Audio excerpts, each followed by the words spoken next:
Okay. We're at 7:02, so let's go ahead and get started for the evening.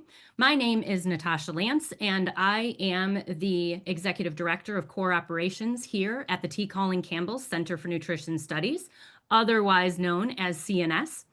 And you are attending Spotlight on Health, our monthly feature on something exciting in the plant-based world. And I'm going to go over a few housekeeping details with each of you right now. So the chat has been turned off this evening. That is so that you can sit back, you can relax, and you can listen to what is being presented, and you can formulate thoughts for our guest speaker, Chuck Carroll, this evening. So if you have questions throughout, please drop those in the Q&A at the bottom of your screen. I will be compiling those questions, and at the end, we will ask as many as we possibly can. If you need closed captioning, look to the bottom of your screen. There's a box at the bottom that says CC. Click that, and you will have closed captioning. For those of you interested in the replay, yes, we will send you the replay. The replay will come to you next Tuesday in your inbox. If you don't see it there, check your spam folder because it may have ended up there. Additionally, I'd like to tell you just a little bit more about CNS because some of you are new to CNS, to the T. Colin Campbell Center for Nutrition Studies. So let me quick pop my screen up here. And I just would like to share with you just some very basic information that you may not know about CNS. Let's see here. So we are a nonprofit, and we were founded on the principles of Dr. T. Colin Campbell's research. And basically, through science-based education and advocacy, we inspire and connect people with practical solutions to enable a healthier and more equitable community. So this is Dr. T. Colin Campbell, and the quote here kind of sums things up. I have no doubt that if it were possible to distill the power of nutrition into a single identifiable agent like a pill or a procedure, then it would receive much more support and representation. I think you'll learn even more about why nutrition is important this evening. And Dr. T. Colin Campbell is famous for coining the term whole food plant-based. And he is also the author of The China Study and several other books, Whole and the Future of Nutrition. So CNS offers many free resources. We have an incredible website with lots of articles, recipes, and a whole food plant-based getting started guide. We also have an on-demand whole food plant-based getting started course that is 100% free and a great introduction to the plant-based lifestyle. I will drop that information in the chat. Also, we do these monthly Spotlight on Health webinars just to bring you more and more information about the plant-based world. And then, whoops. And we also have online communities, CNS Kitchen and Whole Communities. The first community is for those interested in personal wellness and culinary support. And then Whole Communities is for those of you who are already plant-based and want to take it to the next level. We also have paid programs and courses. So we have 2 certificate programs, our plant-based nutrition certificate program, and it's now available not just in English, but also in Spanish and Chinese. We also have a food and sustainability certificate. And you can see here, we also offer on-demand cooking courses, both a beginner's course and meal planning. And then, of course, we have other things like our live cook-alongs, in-depth with the doctor webinars, wellness retreats, and cooking retreats. So thank you so much for your time. I hope that gave you a great introduction to CNS. And now I am going to hand the mic over to Dr. Holly, who is going to introduce our esteemed guest. Thank you, everyone. Thank you, Natasha, and welcome, everyone. We're privileged tonight to be able to talk with Chuck Carroll. Chuck lost an incredible 280 pounds to become the weight loss champion. At one time, his 5'5" frame once struggled to support the 420 pounds it was carrying around every day. With a 66-inch waist and a 6XL shirt, Chuck's daily diet was a 10,000 calorie fast food feast.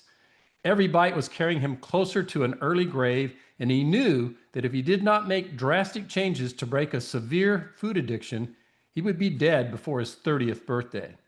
Today, he speaks passionately about breaking the fatal food cycle and helping others as host of the Exam Room podcast for PCRM. The show has been viewed and downloaded more than 100 million times combined on YouTube, Spotify, and other podcast platforms. It has also become the #1 ranked nutrition podcast in nearly 80 countries. Chuck was given the nickname weight loss champion by former NFL player Adam Carricker after word of his transformation spread throughout the Washington Commanders locker room. Chuck has kept the weight off for more than 15 years and attributes his sustained success to eating a healthy, plant-based diet. Chuck believes knowledge is power, and having the power to make healthier decisions, including eating a plant-based diet, is critical for living a long and rewarding life without the burden of chronic disease. Chuck Carroll, welcome to Spotlight on Health. We're just privileged to have you tonight. Dr. Holly, thank you so much, my friend.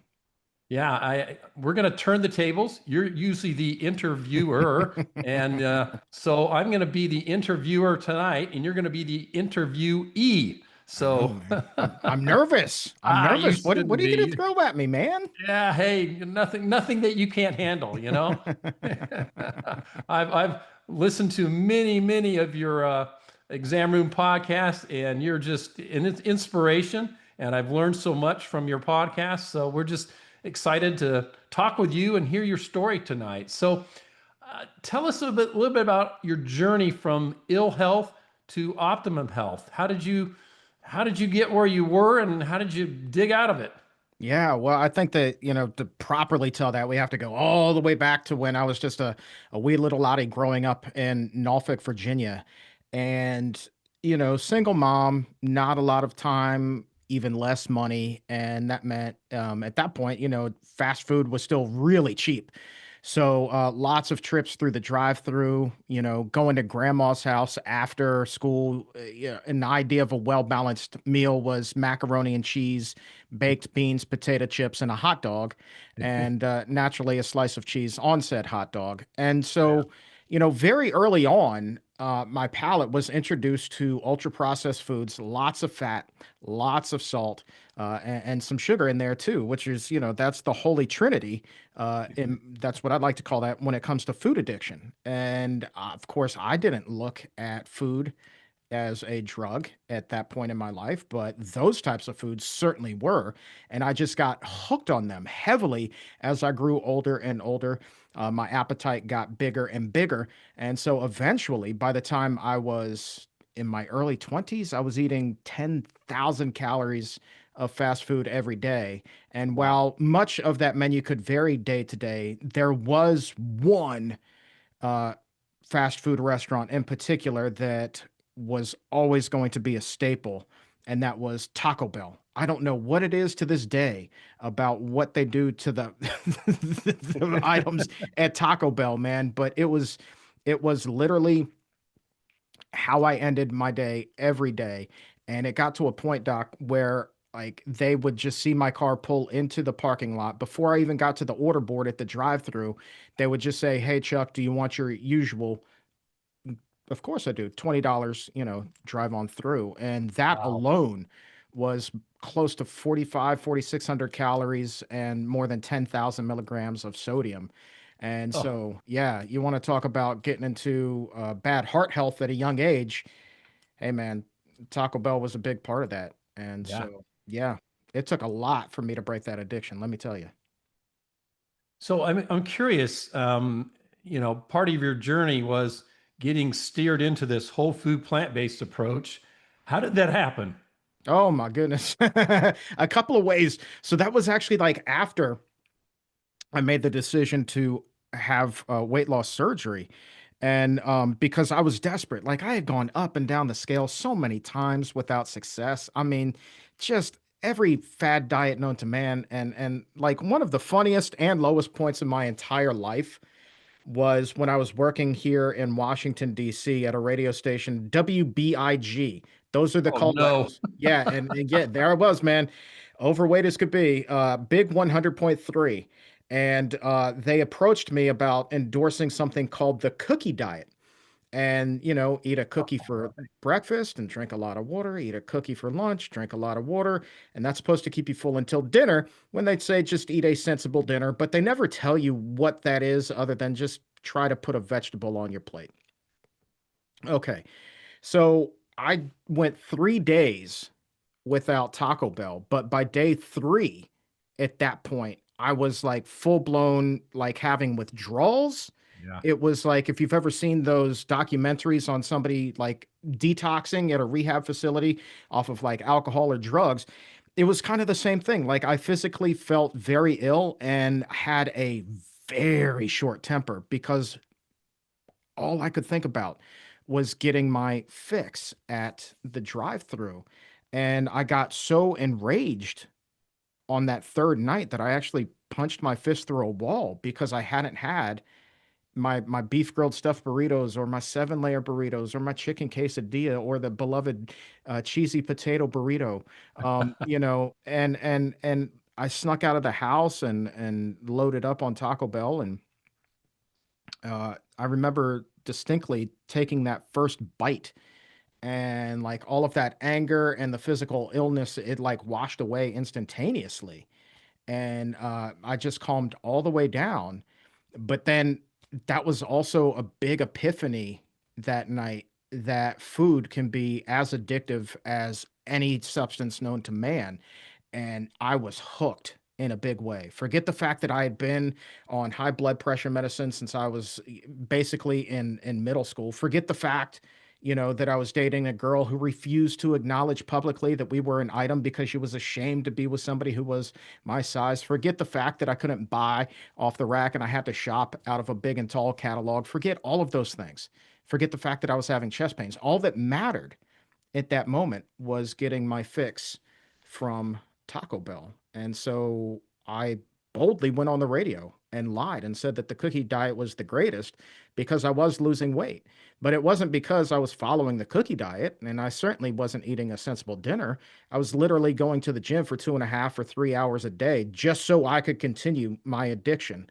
And, when you're that heavy, you burn calories quite quickly. So that proved to be successful. But once that diet or once that endorsement ended, Doc, I stopped going to the gym and all that weight came back so quickly.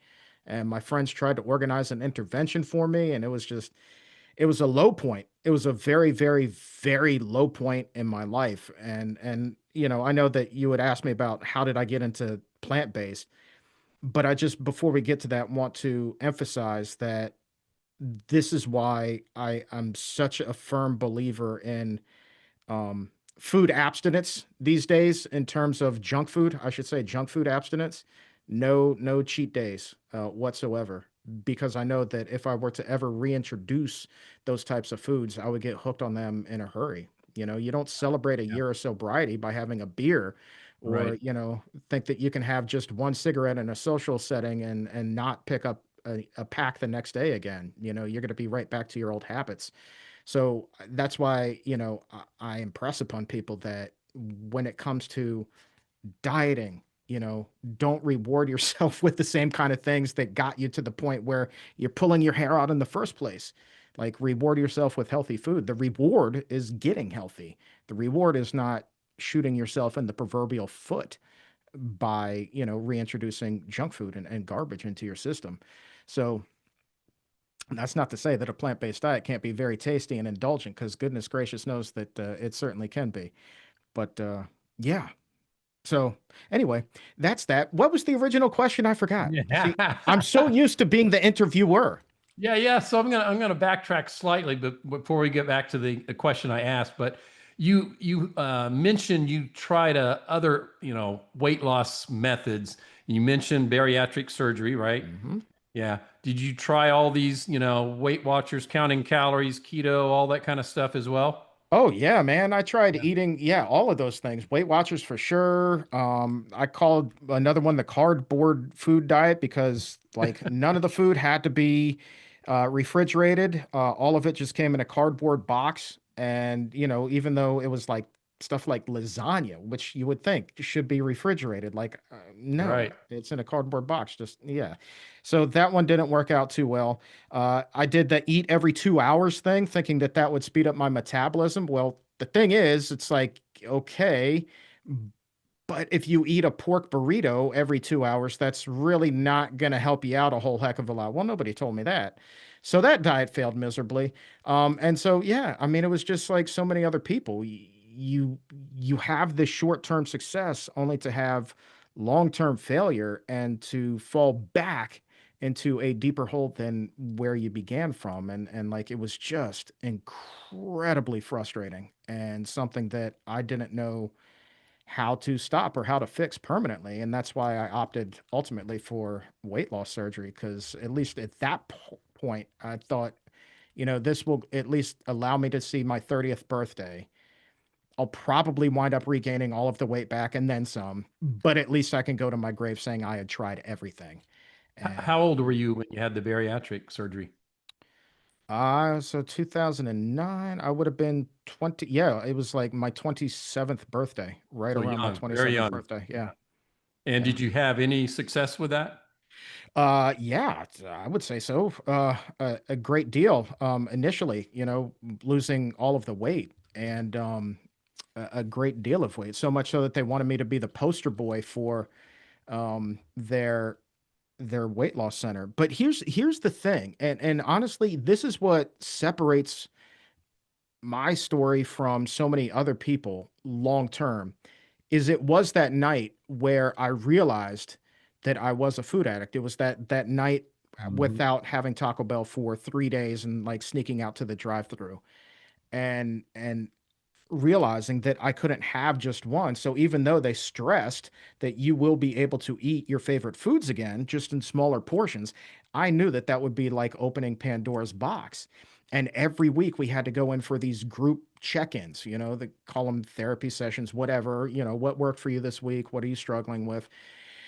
And over time, you would see the same people who you've been going to these meetings with who had also had the weight loss surgery begin reintroducing, unhealthy foods. I saw one woman like pull out a 2 liter bottle of Sprite and start drinking that from the 2 liter and eating a big bag of Swedish fish candy. And I'm just like, this isn't going to work. And, she was asking the dietitian there, is like, is it okay to eat and drink this? Yes, as long as it's in moderation.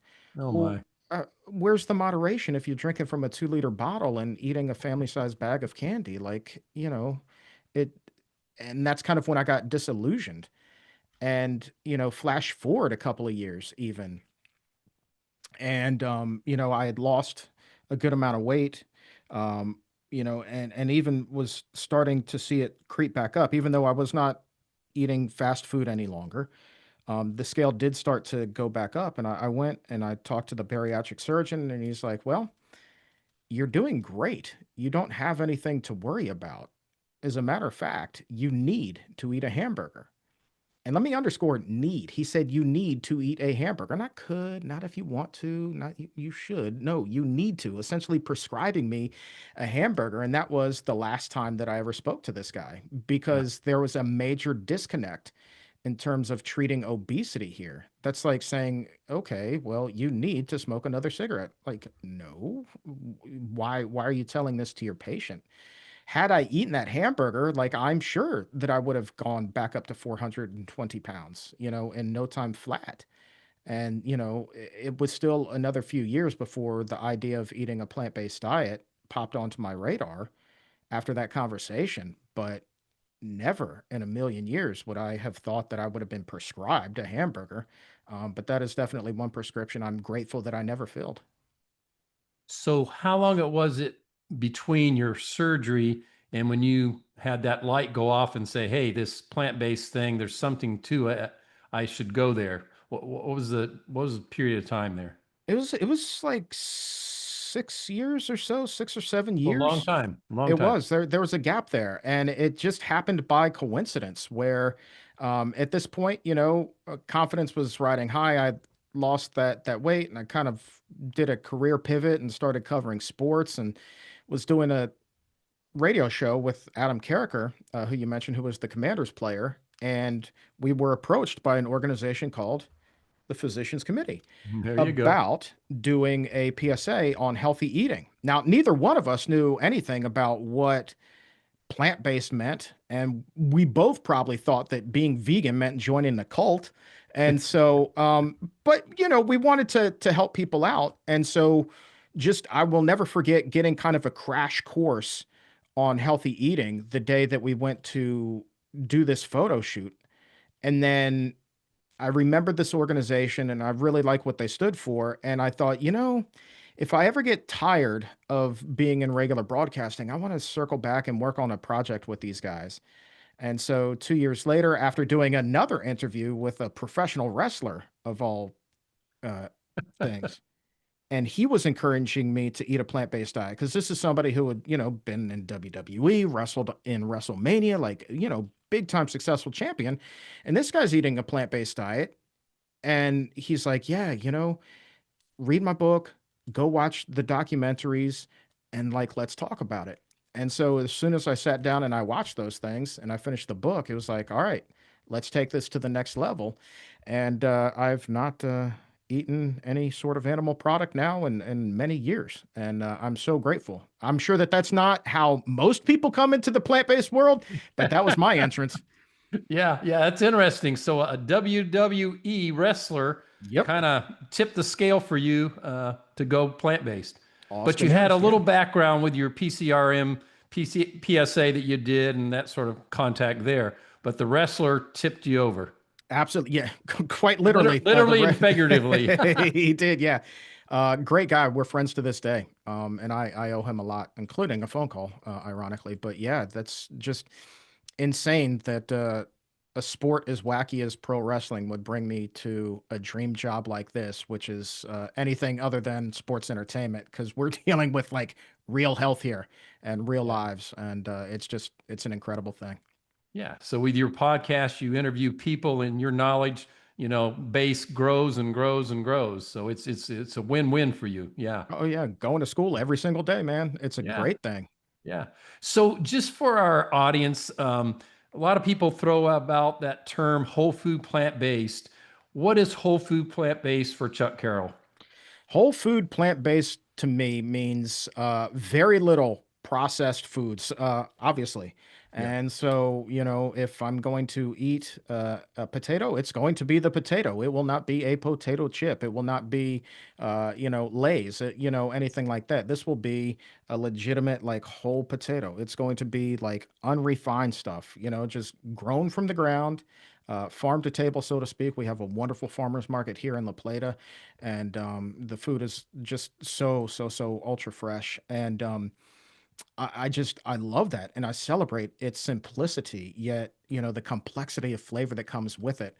And so it's not just like eating to get full now. It's like, oh boy, what vitamins and nutrients am I going to get from my meal tonight? And like I was stoked to be like just dominating some broccoli sprouts and spinach right before we started. Like I was like super happy about that with a little vinaigrette.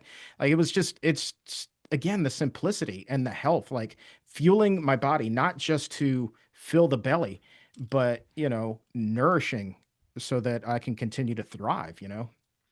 So the food you eat is very nutritious, not just caloric. Yes. Then that man, learning the difference between caloric density and nutrient density Yeah, was a golden ticket kind of a day, my friend. I love that absolutely. day. Yeah. Yeah, yeah. Yeah, that's great. You talked about some struggles, particularly before you found the plant-based world. Since you have gone plant-based, have you had struggles with your diet since then, or you have pretty smooth sailing with the broccoli sprouts and all those other things that you enjoy? Have not struggled with my diet at all. And I'm so grateful to be eating this way. And I often wonder like what the old style of food would taste like to me. And I bet you like it's not going to be very good. Like the Yeah, closest I've had to anything junk food would be in a pinch. I had to get a frozen dinner that had a lot of oil in it. It was made by Amy's. It's, It was their black-eyed pea bowl, and it was just like supposed to be black-eyed peas, rice, frozen vegetables, and I was like, all right, how bad could this be? But it was just like an oil slick in my mouth, and I really didn't enjoy it, and way too much salt. And I kind of laughed at it, like how sensitive, my palate had become to that type of food, because we talked about it on the show and I had hypothesized about it, but I didn't really experience it until then. And it was just like, this is not enjoyable. And then to also think that there's probably a large percentage of the population who would find this completely and utterly flavorless compared to what they typically eat as well. Made me chuckle, but sad at the same time, if that makes sense. Yeah, yeah. So on that same topic, how do we change our taste buds so that we can lessen these cravings for the wrong foods? What has been your experience? Oh boy. So here's where I don't have any room to judge anybody for anything that they've ever tried, nor should anybody ever judge for this. But Sure. think about the fact that I had to go to the extreme of literally rewiring my insides and stapling a stomach so that I could break that food addiction habit, right? Because you get that 3 to 6 month window post surgery where you can't physically tolerate those types of foods. So it forces you to go through that detox that I could only make it 72 hours through earlier, right? Right. Knowing what I do now, I absolutely would have opted for a more holistic detox approach. But I think that when you're talking about somebody who is super morbidly obese and clearly struggling with addiction, I would totally recommend going on a medically supervised, like water fast or something like that. Go to True North, completely reset the taste buds, because it is going to take at least 3 weeks for your palate to reset and desensitize from all of the salt, the sugar, the oil, the fat that you've just been like pounding your body with for so long, and just give your body time to do that. And if you can get past that hurdle, then those cravings will be significantly less. But do not go back to reintroducing that stuff once you come out. I do think that food is engineered now, the ultra processed stuff, the fast food. I do honestly, in my heart of hearts, believe that it is engineered to get you hooked and hooked in a hurry. And that's why you see so many people struggle with it, skyrocketing rates of obesity and chronic illnesses and things like that. I'm not going to go so far to be a conspiracy theorist and say like all of that is by design. I just think it's a byproduct of the fact that they have stockholders to answer to, and they're going to make their food as addictive as possible. And they are very much professionals at it. Yeah. Drilling down just a little bit on that, what is it specifically about today's ubiquitous ultra processed foods that make them so appealing to us and maybe even addicting? Yeah. They're so easy, they're so readily available, right? And we cram so much into our life now. Like we all almost trying to cram that 25th hour into a 24-hour day. So who isn't going to reach for the grab and go, as opposed to taking the time to wash the kale and then spin it in the salad spinner and then massage it and break it up? Who wants to take time to chop up the vegetables to add on top of the kale? Who wants to saute something? Who wants to invest an hour to bake something and then have to do dishes afterwards? It's so much easier to just do the grab and go, but to make things shelf stable, to make your customer base really happy with the flavor, you're going to add the salt, the oil, the sugar to it. And that's just going to keep people coming back for more and more and more and blindly doing it and not thinking about the repercussions. It's all about convenience, your body be damned. Yeah. Yeah. And, you talked about food addiction, but if people don't really understand what that looks like, explain what food addiction looks like and feels like. Man, I think that we all have an addiction to something in our life, whether it be coffee. Think about, people in line for Starbucks. And it doesn't have to be the big, caramel macchiato, fancy pants, pumpkin spice latte thing. It could just be a black cup of coffee or an espresso. Every morning, I still look forward to getting up, going out, getting my espresso and just sitting there. And that's become a ritual. Like that's my routine. Like we're all hooked on that. But with food, for me, it's like literally I had to get that especially again, the Taco Bell. Like I would plan my day around when I could get it and where I was going to go get it. And I remember distinctly, my family had gathered for my grandfather's funeral, and we all went out to dinner. And it was, it was a pretty high calorie dinner. This was barbecue, French fries, coleslaw, big old limeades. This was at a place called Dumar's, which was a staple in Norfolk, Virginia, where I grew up. And I remember like being so embarrassed that I still wanted to go through the Taco Bell drive-through across the street after dinner because I knew I was going to want it later on. Like that's food addiction when you're like so compulsively driven by food that you are willing to just swallow your pride with your family in your car, many of whom you very rarely see. Um, yeah, when you're that heavy, it's like you can't hide it, and they know it, and they're just like, "Damn, he's really struggling." And it was embarrassing, but I was completely out of control, and I couldn't help it. Yeah. And there's another story. I was interviewing a gentleman who um, became a really great success story in terms of health, but he tells the story of his breakup with food where he was having a heart attack and drove himself to the hospital, but stopped for a cheeseburger along the way. Oh my. Oh my. That's food addiction, man. Yeah. Yeah. Yeah. Yeah.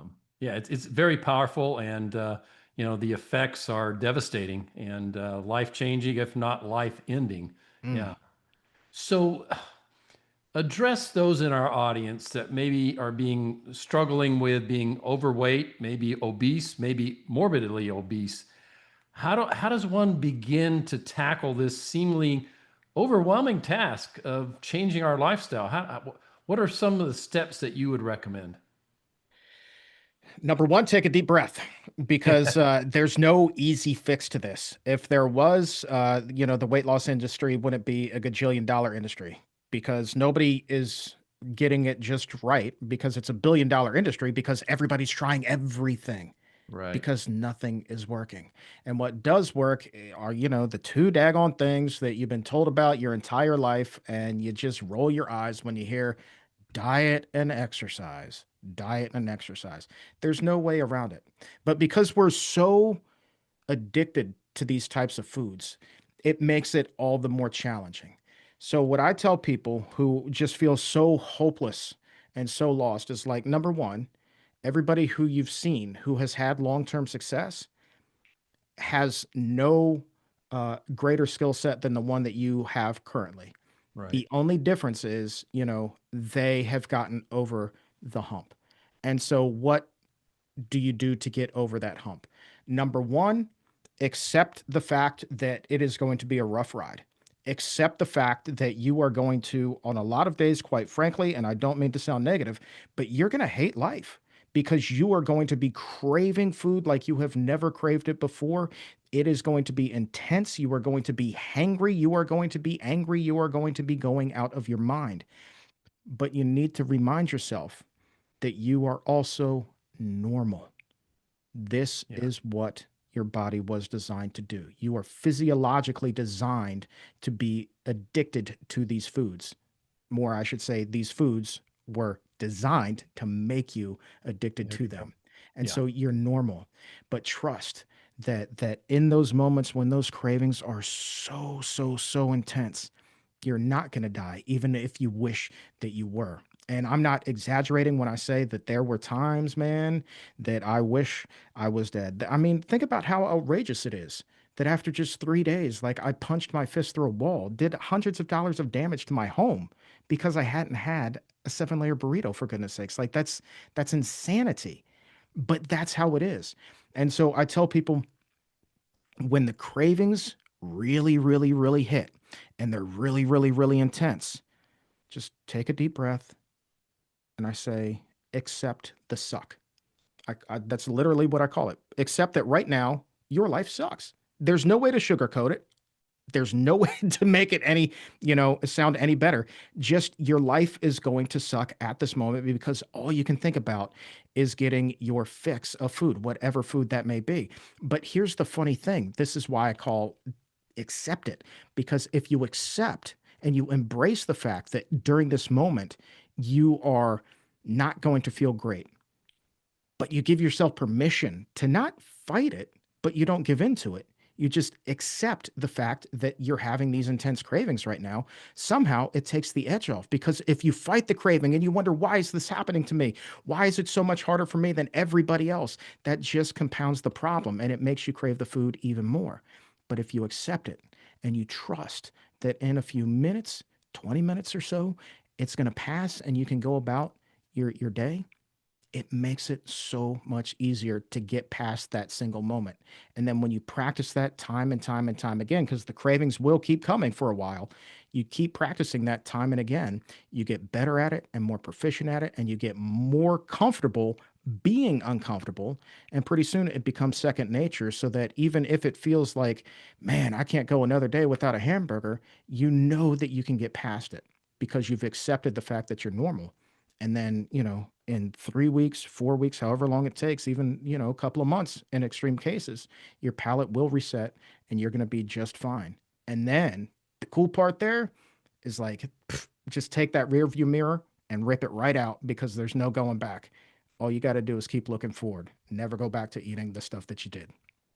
Yeah. So expect to be miserable for a while, but when your palate changes and your taste bud changes and you're on the right diet, you're on the right path. That weight loss is going to take a long time to achieve, depending on how much you have to lose, but you're on the right journey. And the side effects are, lower heart disease, lower diabetes, and lower cancer, all those other things that go along with the plant-based diet. 100%. I mean, who wouldn't want those side effects, right? They're not quite Exactly. like the ones they tell you about on TV with all the magic pills and the can't Yeah. miss injections and things like that. But again, like, I'm not here to judge anybody that decides to go that route. Honestly, Sure. it's like, if you feel like you need those to jumpstart, great. But at the same time, change up your diet. Change Exactly. up your diet, because there's no two ways around it. You're not going to be on that pill forever. You're not going to be doing the injections forever. You have to change your diet so you can keep going once you stop utilizing those things that got you going in the first place. Exactly. Those that get on GLP-1s, like you say, to jumpstart things, if they don't change their lifestyle, it's not going to work forever. They're No. not going to take those shots forever. And, endocrinologists I talk to, they say exactly what you're saying. Change your lifestyle. Maybe you need something to jumpstart, but change your lifestyle, and it's not just a diet. Diet implies you do it for a little bit and then it's over, and go back to eating the foods that got you there to begin with, right? But it's a lifestyle change. Absolutely. Absolutely. And I think if more people just recognized, where they've slipped up, and so many times, like what started, the falling off the proverbial food wagon for them. It's always going to be the same thing. It's always going to be, oh, I can have just one. I Yeah. can do this and I'll be fine. Or, oh, hey, I lost 10 pounds. I'm going to have that piece of chocolate cake like I said I was going to at the beginning. It's like, if we started to look at things differently and not reward ourselves with those foods, then we would see so much more long-term success, you know, so much more. And I just wish that people recognize that. But the cool thing, as you guys know, is that if a chocolate cake is your jam, then you can have some banging whole food plant-based chocolate cake, not get addicted to it, but certainly enjoy the heck out of the flavor. I mean, have you had a black bean brownie? Because man, let me My tell wife you, makes great black bean brownies. Yes. yeah, man, so good, so Yeah. good. Yeah. Yeah. You've touched on some of these things, but I want to kind of put some bullet points and pearls for our audience. But with your wisdom and experience, what would you tell our audience regarding some of the do's and don'ts as they try to navigate this weight loss journey? What you mentioned one about cheat days are not so good for you. What other things that would you recommend? Yeah, I would say do listen to yourself. Listen to yourself and don't listen to anybody else. You know what's best for you, and you will get a whole lot of pressure from people who do not quite understand what you do. That, oh, well, one won't hurt you. But think about all the other diets that you've been on, where you had just one and thought that you would be okay, but you weren't. I call that my one nacho theory, one of the most successful diets I ever went on. I had lost 60 pounds, thought I could have one nacho. One. I could not have one nacho. I had a second nacho, dunked that one in nacho cheese. Oh, I'm still okay. Why don't I have some more and some more and some more? And before you know, boom, all the weight came pouring back on. I knew that in my heart of hearts, but I had convinced myself because others said, oh, well, one won't hurt you. What happened? Right off the rails again. And I bet if you took time and you thought about all the other times where you had a failed diet, something similar happened to you. So then think about the definition of insanity, doing the same thing over and over and over again and expecting a different result. Right. Let's not be insane anymore. Let's get practical. Let's get wise and do something different. Just try it up. Try not eating that one nacho. Try not eating that one piece of cake. Try that. And I bet you're going to see that different result, that result that you've been searching for your entire life. That, more than anything, is the silver bullet. That is the magical pill. It's not doing the same thing. It's not eating those types of foods. And so then also realize that you can live without them. Trust me. You get over that food addiction hurdle, you're not going to crave them. So it's not even going to be a big deal. It's like, yeah, there were times when I said, oh, I could never live without pizza. I could never live without Taco Bell. I haven't had Pizza Hut, Taco Bell, Domino's, and any of that in a long, long, long time. And I never will again. But you know what? There are definitely healthier versions of those things that you can eat now too. And that's great. So you're not breaking up with food. You're like creating a new relationship with healthier versions of your favorites. And that can be really enticing and um, invite people to stay with this. It's like if they think they can never eat their favorite food again, that's going to freak them out, and that can be a stumbling block. But Right. yeah, man, even if you like steak, have you seen what they're doing with lion's mane mushrooms now? Like it's just Yeah. incredible. It's Yeah. Yeah. incredible. Yeah. And you make a good point. Don't focus on what you're taking away, but focus on what you're putting in to replace it. And if you like a burger, black bean burger, you still put the tomatoes and onions and lettuce and all that good stuff on it. If you like pizza, my wife makes a great vegan pizza, no cheese, and it's very, very tasty. If you like French fries, yeah, we can do baked French fries, instead of the oil and that sort of thing. Black bean brownies, wonderful substitute for that chocolate cake you talked about. Oh Uh, yeah. Have yeah, you had a carrot dog? Like, I I mean, I have. oh my, that is the this one to this day It's just blows my crazy. mind. It's It crazy. blows my mind. It tastes like a hot dog, It but it's does. just a carrot. It's just a carrot. Yeah, it does. And ice cream. A lot of people say, "Oh, I miss my ice cream." Hey, there's lots of different vegan, healthy, healthier, I should say, versions of ice cream as well.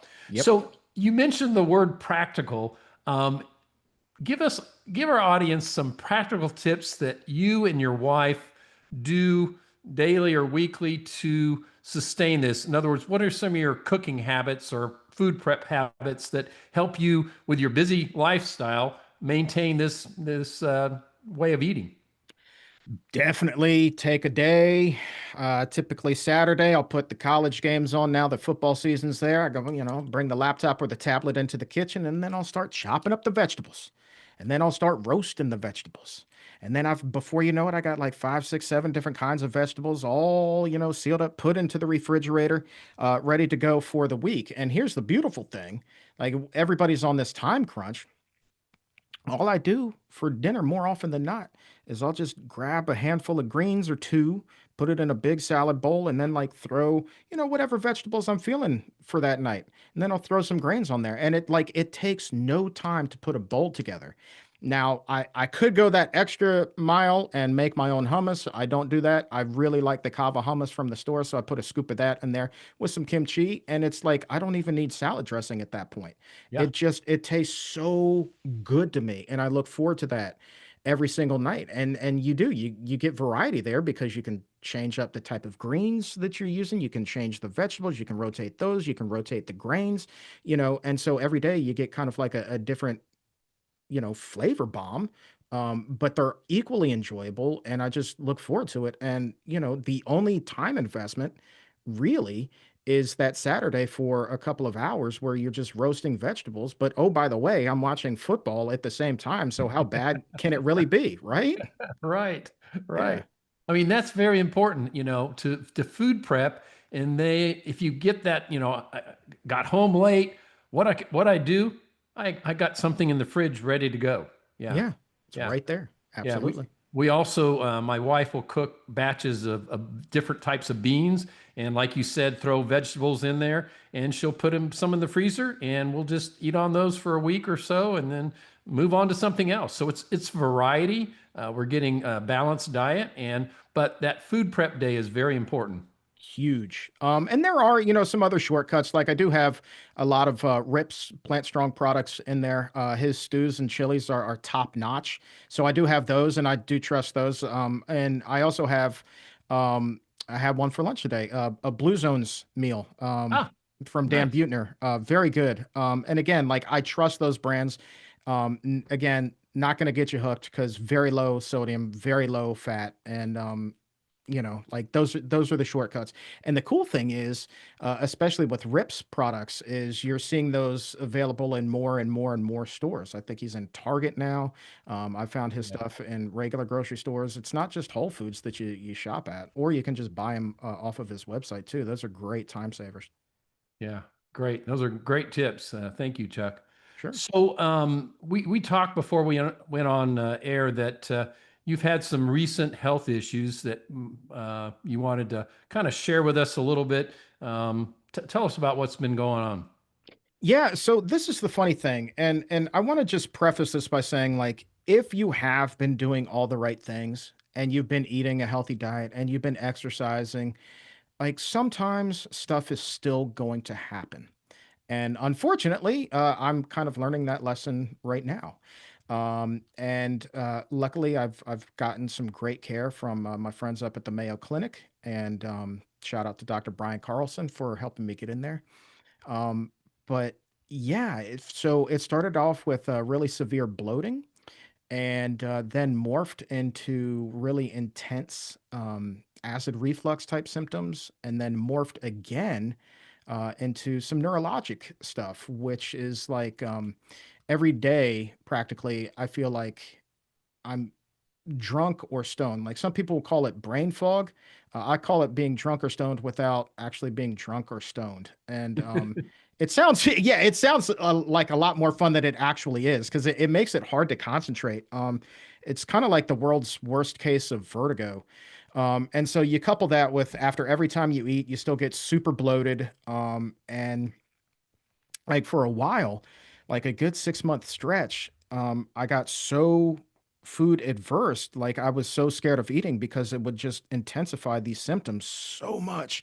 I just stopped eating. And so like I was getting at most 200 calories a day, Mm. and got all the way down to 115 pounds right around there, and was just incredibly emaciated. And and now that they've got me on somewhat of a better track, I started to reintroduce food again.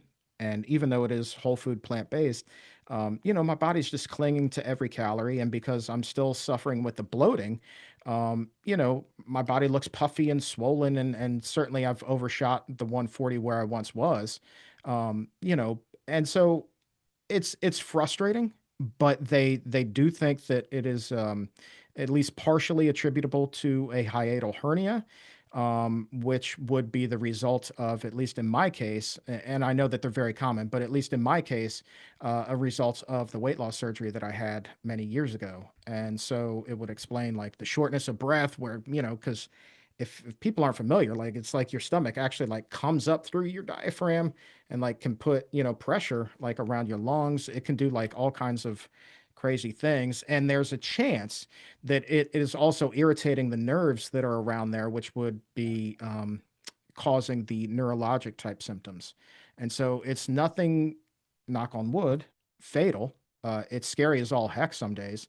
Um, but we're getting through, and we've got some options on, some really top notch treatment and kind of like weird stuff that they want to try to see if it'll work. So I got to give that some more thought, but I'm ready to be better for sure. But because the weight gain or the weight loss was noticeable, and then the weight gain was, even more noticeable. I've made the decision to go public with it, and wanted to put to bed any rumors, misconceptions that I was going back to Taco Bell, because nothing, nothing could be further from the truth, my friend. Yeah. Yeah. So for clarity, they think it's something probably more structural causing all this array of symptoms. Correct. And also to be clear, they don't think it's your way of eating. In No. fact, what did they tell you about your way of eating? No, matter of fact, I mean, like that's a huge plus. Yeah. It was like they told me flat out, Mr. Carroll, like if you, were still eating, fast food every day, and you were still significantly overweight, you would be in much worse shape. We may not even be having this conversation with you. So the fact that I'm eating this anti-inflammatory diet, low fat diet, doing everything that I can to like give my body the nourishment that it needs, even though we're talking about a structural issue, which you can't kale your way out of. Right. It's just helping me. It's giving me enough of an edge where I'm still able to function at, a reasonably high level. It's not where I would want to be, and where I'm, have been used to being, but it's enough that I think, I'm still able to do the show, concentrate, and even if I have to go, lay down for a little while afterwards, I'm able to do that and take care of myself, and life goes on. I don't have time for pity parties, man. We're trying to help people. you know That's right. That's right. And we'll trust that your doctors are going to guide you, and this is going to be a thing of the past soon. Yeah, I'm really hoping so. And I mean, 3 years of this has been enough. And when there are just so many symptoms and they're so weird and they're all different, it makes it so hard to diagnose. Like I've been given every diagnosis, it seems, under the sun. Fibromyalgia, DGBI, which is disorder of gut brain interaction. That was another theory, which I do think that there's a lot to. And but knowing that there is something structurally wrong with me makes a Right. whole lot of sense as to why all these treatments have only worked to a certain extent to date. And so, hopefully, we're in the home stretch here, man. And Yeah. yeah, Wish you the best on that, and thank you thank you. for your transparency and Yeah. willingness to share that with us, Chuck. Yeah, and let me just say one more time. It's like Sure. I've heard from so many people who feel so ashamed that they have been eating this way, and they're still ill.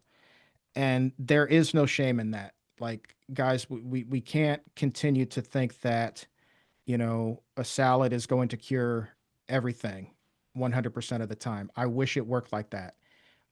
It's never going to work like that. But think about where you would be if you weren't eating that salad. There's nothing to be ashamed of, and there's a whole huge community of people who want to support you. So instead of feeling judgment and shame, like let's just be open and honest and help each other get through this. Because the support that I've experienced since I went public with it has been second to none. And I can't speak for Chef AJ, but she has expressed the same type of sentiment to me as well, and she's in a much bigger battle than I am. So let's just rally around each other if we're suffering, lend a helping hand, because that's what this whole thing is about. That's what this movement is Right. about. It's about getting healthy and helping people. So why would you want to kick somebody when they're down? There's no need for Yeah. that. Absolutely. Yeah. Great words, Chuck. Thank you. Thank you. Yeah. And, we have about 4 or 5 minutes left, and you do great work with your podcast. The, Exam Room is an awesome podcast. I personally listen to it regularly. So thank you for that.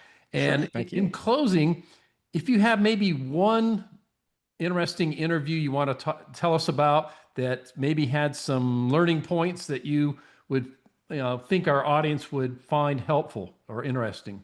And I know Oh, you have boy. thousands, so Boy. it's going to be hard, but just pluck one from your memory. Yeah. Oh boy. Um, I think it was actually because it goes to the heart of what it was we were talking about. And it was one of the very first episodes that we did. And I was interviewing Dr. Neil Barnard. And it was the first time anybody told me this. When I was explaining my story about being overweight. And, I said something to the effect of, I think, like, but the hardest part was like, I was doing it to myself because I was the one physically putting that type of food in my mouth. But Dr. Barnard said, it's not your fault. It's not your fault. And that's when, it started me to realize about how the food industry had been engineered to get us all hooked on these things. It's how we are programmed as human beings, you know, through millions of years of evolution. There's a reason why we get hooked on salt, oil, and sugar. Salt, fat, sugar. Like there's a reason, that we crave these things. And so when somebody's struggling and they think that they're the only one that struggles to that degree, no, you're normal. You're normal. So that first episode that gave me that epiphany and helped that light bulb finally go off in my head, I thought Mhm. was really profound. And I think that for anybody who is struggling with food addiction themselves, that show could definitely help them out too. Yeah. So don't beat yourself up, right? No, definitely not. You're normal. That's the other thing, It's like you start beating yourself up. What do? You turn to your comfort food Yeah. and it just compounds the problem. No, accept the fact that you're normal. Exactly. I like that. That we're normal. We just have variations of normal, right? And we just need Absolutely. to get on the right track and get the right information and then buckle down and do it. Do it. Buckle down, man. It's going to be a wild ride. Yeah.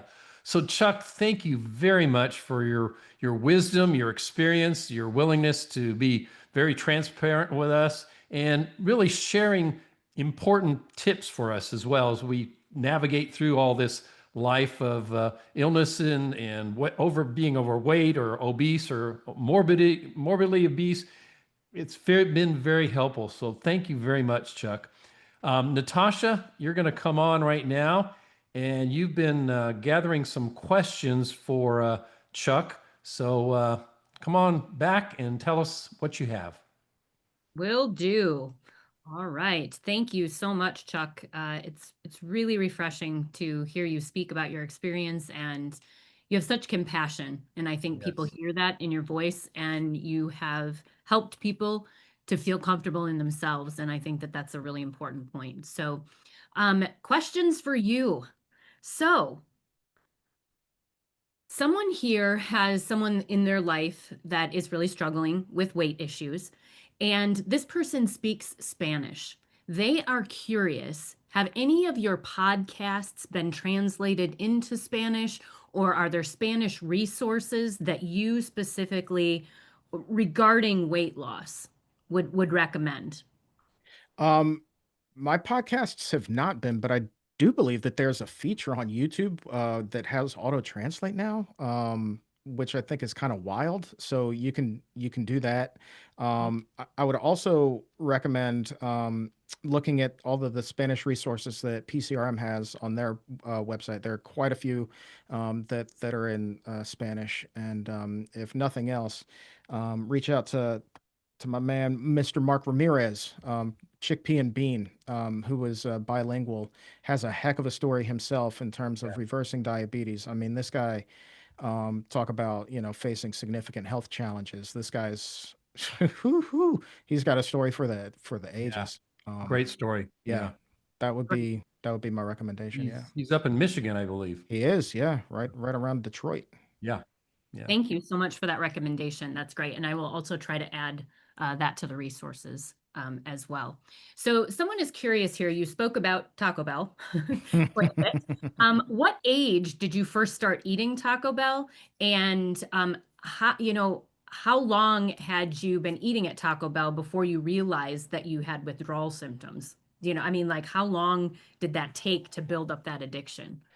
Well, I mean, I was started eating at Taco Bell when I was very young, so I would have been in elementary school. Started with just regular tacos, and then they had this thing called a chilito back in the day, which was like nothing but like chili and cheese wrapped in a tortilla. And then put a little bit of hot sauce on there. I thought that that was the ticket. Um, so yeah, I mean, you're talking like 20 years or so of fast food every day, and yeah, and I didn't realize that I was hooked on it. I knew that I really enjoyed it. I knew that I, wanted it every day, but to call it an addiction, or certainly to frame it in the same light as, drugs or alcohol, like I didn't I didn't realize that until the cookie diet experience where I was, going 3 days without it and then finally realized, oh my gosh, like I'm hooked on this just like heroin. And that that day transformed my life, even though it still took me many years to make changes. Just understanding that about myself ultimately was critical for having long-term success. That moment. Yep. Okay. Thank you very much. So, someone is curious about the name of the book that you mentioned with the WWE wrestler. Are you willing to share the name of that Yeah, book yeah, or at yeah, least yeah. the person? I don't want to mess it up, so give me 1 second here to Google that. I want to say it was like so. Austin Aries is the professional wrestler, and the book is That Aries, Aries. ES. Yep. Okay. It is called Food Fight: My Plant-Powered Journey from Bingo Halls to the Big Time, Okay. and it Got is available on Amazon. it. Okay. I will also drop that one in the resources when I send that out to folks as well. So, Yeah, thank you very much for for sharing. sure. And someone is curious how to deal with family choices in the house when you're struggling and you're sharing a household with others who aren't necessarily struggling and aren't necessarily incredibly supportive of what you're doing. Do you have any tips? Yep. Because believe it or not, I have that here in my own house. My father-in-law lives with my wife and I, and he is about as far from being plant-based as anything. I just make sure that in my, I have, Chuck's cabinet. And in that cabinet, it's only, the stuff that I'm going to eat. And, then I put blinders on to all the other stuff. So if you can just establish, that cabinet for yourself, don't worry about what's in the pantry. Don't worry about anything else. This is just your stuff, right? It's almost like the pantry and all the other shelves don't exist. All that exists is your cabinet, and that's where your food is. 9 times out of 10, people are going to respect that, and they're not going to mess with your stuff. And then also have your compartments in the fridge. Like this is your section of the refrigerator. Don't cross contaminate it with whatever else is in there. So these are your options, and you just put up like this mental box around the stuff, and these are your options. And like it helps to keep you on the straight and narrow when you're so used to seeing Twinkies and ring dings and potato chips and all kinds of things like throughout the house and readily available. Even though they're there, you're not having to search through them to get to your food, which eliminates the what I would call the risk of relapse. So yeah, just create your shelf and um, again, listen to your gut too.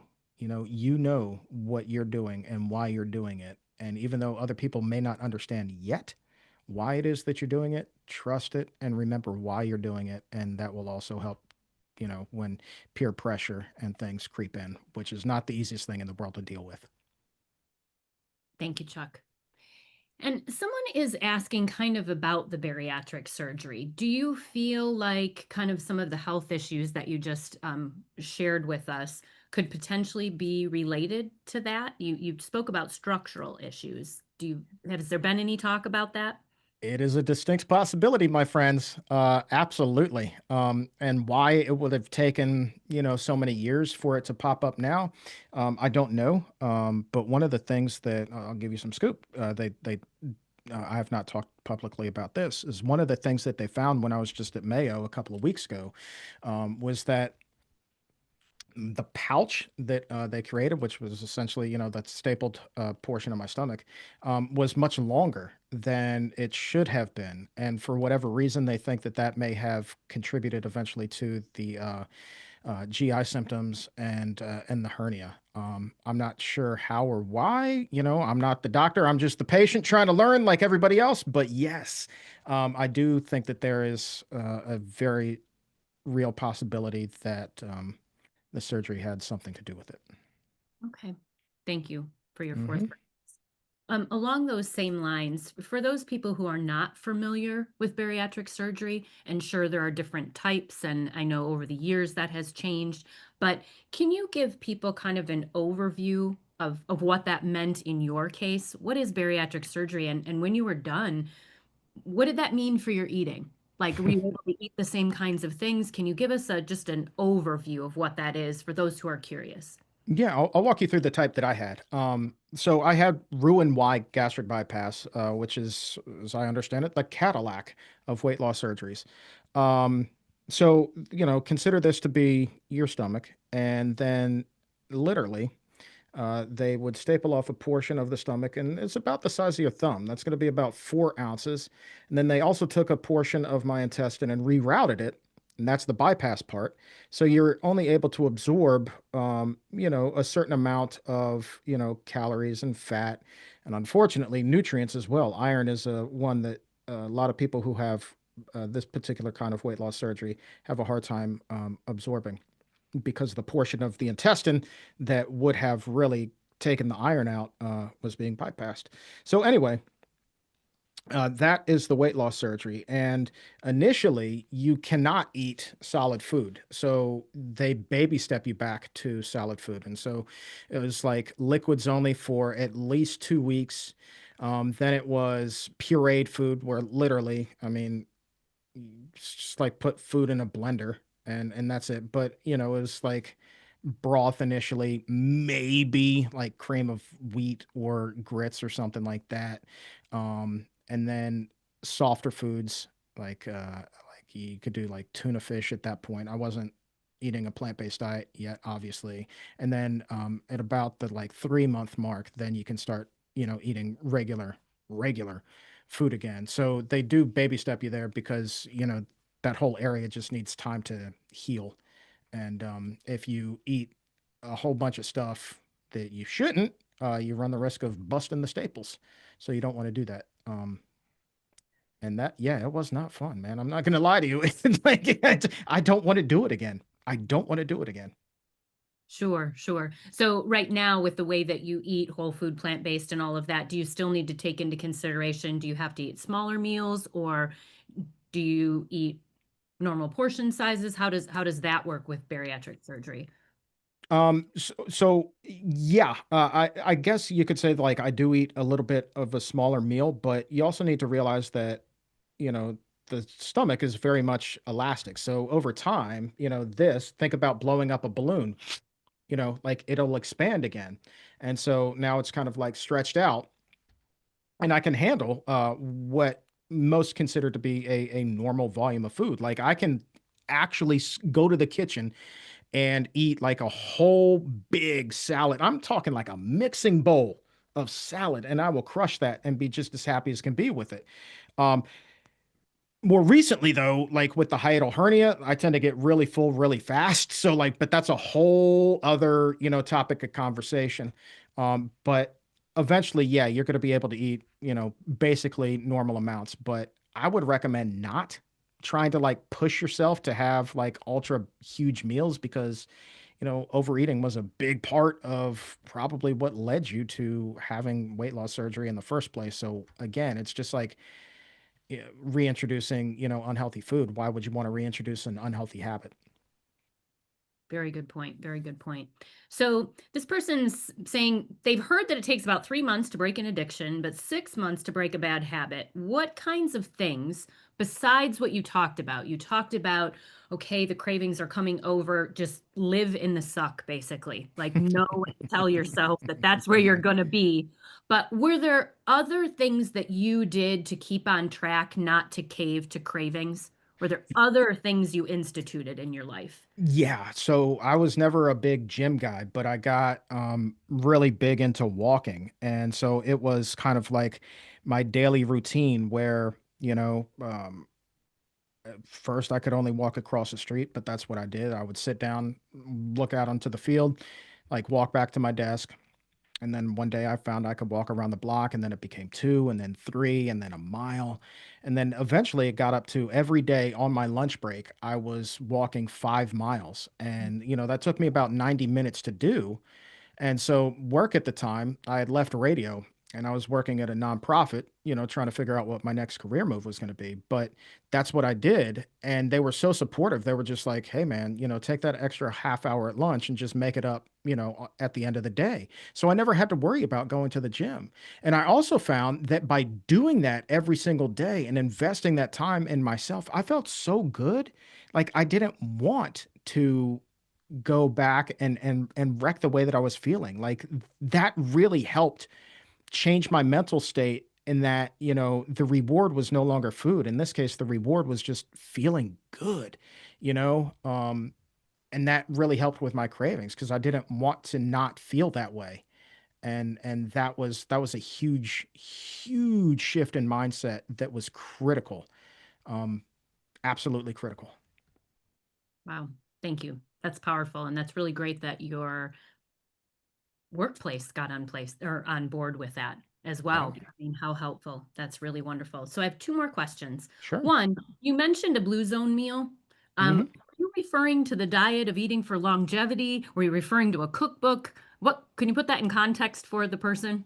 Yeah, it's a frozen meal by the Blue Zones people. By this is Dan Buettner's thing, and yeah, so you can find that in some grocery stores. Like I found them like in my local mom and pop organic market down here.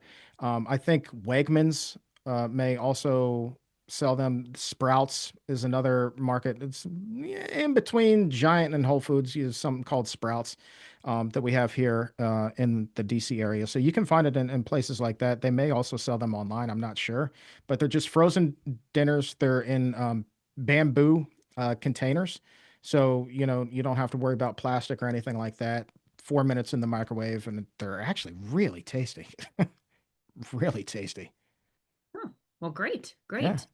So to kind of wrap things up here, for those who are truly struggling with weight, what would you recommend is after leaving tonight's webinar, they've listened to you, you're giving people hope. What would the next step be? What is a good next step for someone who maybe is not plant-based already? And what can they do to get closer to being healthier and happier? I think just make up your mind to change. But it can't be like, oh, I'm going to start this diet again and it's going to be different this time. I was like, no, well, what are you going to do differently? What's going to make this thing different? Again, we talked about the definition of insanity. What are you going to do to shake things up and shake yourself loose, break free from, these binds of addiction? What are you going to do differently this time? You know, and I think that you have to take all of the lessons that you've learned from your previous diet adventures. Remember what didn't work. Remember where you slipped up, where things started to go south for you. And then, when you come to that fork in the road, know this. You're going to recognize it. Just be able to recognize that fork in the road that we all come to. And you can go left and keep on this healthier path, or you can go right and go right back to where you started. Go left, man. Just be able to recognize that moment and trust that you can do it and know that you, again, have everything already that everybody else who has had long term success had. You already have that in you. So just do it. To borrow a famous phrase, just do it. Thank you so much, Chuck, and for your time and being candid and being here with us this evening. It's been really, really great seeing the questions come in because so many people have said, how can I share this with others? So I think that's the greatest compliment that people are not only learning here, but they want to share this with loved ones and friends. So right along those same lines, everybody. The replay will come to you in your inbox next Tuesday. So watch for it there. But if it's not in the inbox, it might be hiding in your spam folder. So, and if it's not in any of those places, it will be on the CNS YouTube channel on that same day. So next Tuesday. Thank you, everyone. And I'll hand it back over to Dr. Holly. Again, thank you so much, Chuck. Thank you, Natasha. And thank you, Chuck. This has been fabulous. I mean, it's really been great to sit down with you and let you tell us about your journey, share your wisdom, your experience with us, and most importantly, sharing the hope for people that are struggling with this. The theme on your talk tonight was hope. There's hope for everyone, and we're also all normal, right? Absolutely, we're normal. Yeah. Every last one of us. Sorry, you're not anything other than average, but it's a great place to be. Yeah, yeah. So, everyone, thank you for joining us on Spotlight on Health, sponsored by the T. Colin Campbell Center for Nutrition Studies. We're going to take October off, but we'll return in November with Spotlight on Health. So look at your inboxes. It's going to be there sometime in the next month or so to let you know our next date and our next guest. And again, Chuck Carroll, thank you so much. The weight loss champion, thank you for joining us tonight. And everyone, have a great evening. See you in November.